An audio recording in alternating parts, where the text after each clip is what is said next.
Hello guys and welcome back to my channel. Today in this video I'm going to check a new budget-friendly backpack from URUAV.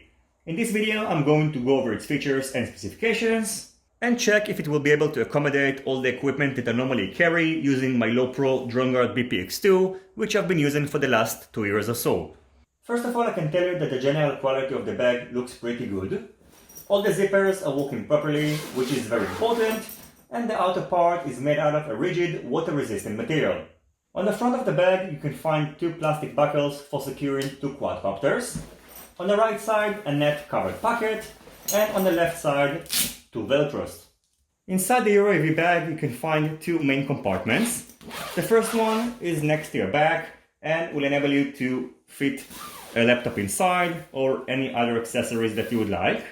As you can see, this compartment is pretty big and it's also protected with foam pieces on both sides.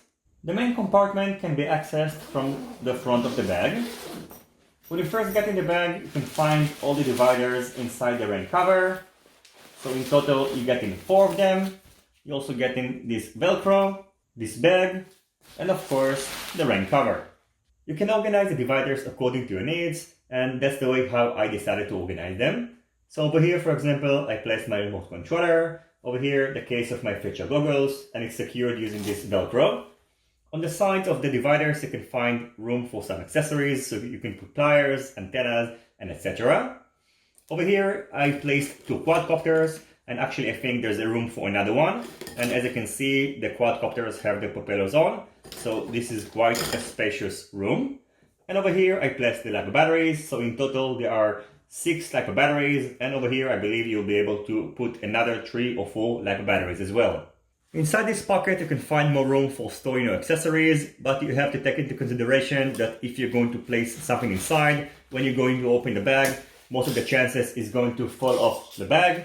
So I think it would have been much better if they put a zipper over here in order to secure this pocket. So first of all, in terms of space, I can tell you that the URUAV bag is big enough. Its total capacity is 36 liters and it can accommodate all the equipment that I normally carry using my QuadGuard BPX2 backpack. In terms of pricing, the URUAV bag costs less than $40, so of course it is much cheaper than the QuadGuard BPX2 or BPX3 and the Betaflight bag, which I'm actually going to start using soon. And it's also cheaper than the Relay CC bag, which I've previously reviewed. And unfortunately, I don't have the Relay CC bag anymore, but I can tell you that for my experience, the URUAV bag will give you a better value for money because first of all, it's bigger and it's more comfortable to use.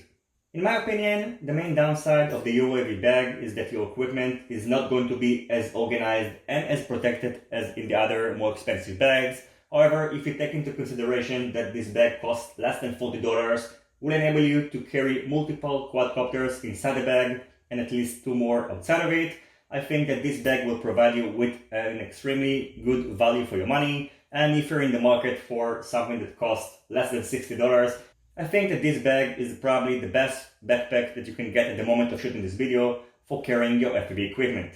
As always, I thank you for watching my video. I hope you enjoyed it and you find it useful. If you have any questions about the URUAV bag, feel free to ask them in the comment section down below. Don't forget to leave a thumbs up if you like this video and consider subscribing to my channel and hitting the notification bell if you're not already subscribed. See you on my next videos and goodbye.